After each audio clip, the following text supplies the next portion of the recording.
في 60 داهية.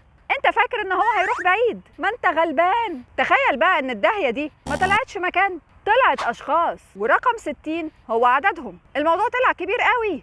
ال60 داهية دول طلعوا ان هم كانوا من اليمن. حكايتهم بدأت قبل الاسلام. كان في صراع بين قبيلتين، قبيلة اسمها مسحج وقبيلة اسمها همدان. اتكلم عن الصراع ده ابن كثير في كتابه البداية والنهاية، وقال انه مسحج هي اللي كانت دايما بتنتصر، فهمدان فكرت انها تعمل خديعه في مسحج بالاتفاق مع الفرس. همدان اقترحت على مسحج ان هم يعملوا قعده عرب كده بينهم علشان يوقفوا الصراع ده، ومسحج صدقت وقامت بعتة 60 شيخ من دواهي القبيله بتاعتهم علشان يحضروا القعده دي. والداهيه هو الرجل الحكيم اللي كلمته مسموعه من القبيله. اول ما ال60 داهيه دول من قبيله مسحج وصلوا للقعده دي، همدان والفرس اتجمعوا عليهم وقتلوهم. بعد ما الموضوع ده حصل، قبيله مسحج ضعفت واتفرقت ومات منهم ناس كتير، بس في واحد نجا منهم كان اسمه قيس بن مكشوح. احفظوا الاسم ده كويس علشان هنحتاجه قدام. بعد فترة حصلت ثورة مسحج الثانية لطرد الفرس من صنعاء، وقيس بن مكشوح كان من بين القادة العسكريين في الثورة دي. وفعلا دارت معركة قوية بين قيس بن مكشوح ومع اليمنيين